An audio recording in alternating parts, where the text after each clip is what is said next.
نے کبھی محبت کی ہو تو جانو، محبت اداسی کا دوسرا نام ہے۔ ہر وقت آدمی کھویا کھویا سا رہتا ہے، اس لیے کہ اس کے دل و دماغ میں صرف خیال یار ہوتا ہے۔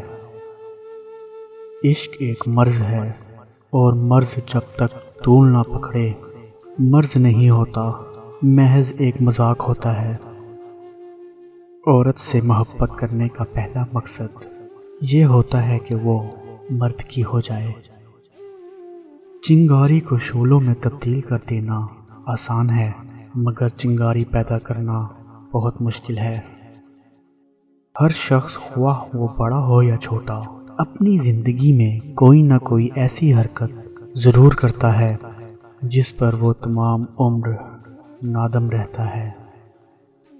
ہم عورت اسی کو سمجھتے ہیں جو ہمارے گھر کی ہو، باقی ہمارے لیے کوئی عورت نہیں ہوتی، بس گوشت کی دکان ہوتی ہے، اور ہم اس دکان کے باہر کھڑے کتوں کی طرح ہوتے ہیں جن کی ہوس زدہ نظریں ہمیشہ گوشت پر ٹکی رہتی ہیں۔ عورت کا دوسرا نام حرارت ہے۔ مرد بھی کیا عجیب شے ہے، بیوی میں طوائف جیسی ادائیں اور طوائف میں بیوی جیسی وفاداری تلاش کرتا ہے۔ میں اس معاشرے میں رہتا ہوں جہاں عموماً بڑے گھروں میں چھوٹے لوگ رہتے ہیں اور چھوٹے گھروں میں بڑے لوگ رہتے ہیں۔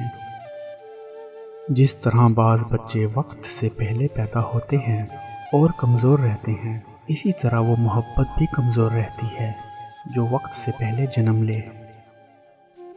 ہاتھ چھوڑ دینے والے کی اپنی اذیت ہے اور ہاتھ چھڑا لینے والے کی اپنی کہانی ہے، لیکن اس عمل میں محبت یتیم ہو جاتی ہے۔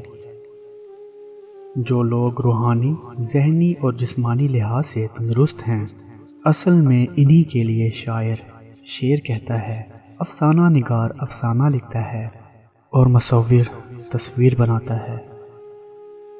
ہماری تحریریں آپ کو کڑوی اور کسیلی لگتی ہیں، مگر اب تک جو مٹھاسیں آپ کو پیش کی جاتی رہی ہیں ان سے انسانیت کو کیا فائدہ ہوا ہے؟ نیم کے پتے کڑوے ہی سہی، مگر خون ضرور صاف کرتے ہیں۔ غلط کار انسان نہیں، وہ حالات ہیں جن کے کھیتوں میں انسان غلطیاں پیدا کرتا ہے اور پھر ان کی فصلیں کاٹتا ہے۔ مختصر الفاظ میں زندگی کے متعلق صرف یہی کہا جا سکتا ہے کہ یہ ایک آہ ہے جو واہ میں لپٹ کر دی گئی ہے۔ گناہ اور ثواب، سزا اور جزا کی بھول بھلیوں میں پھنس کر آدمی کسی مسئلے پر ٹھنڈے دل سے غور نہیں کر سکتا۔ اگر ہم مندروں، مسجدوں کا ذکر کر سکتے ہیں تو ان کعبہ خانوں کا ذکر کیوں نہیں کر سکتے جہاں سے واپسی پر کئی انسان مندروں، مسجدوں کا رخ کرتے ہیں۔ مسجد میں دیوبندی، شیعہ، سنی، وہابی، سینما میں ایک ساتھ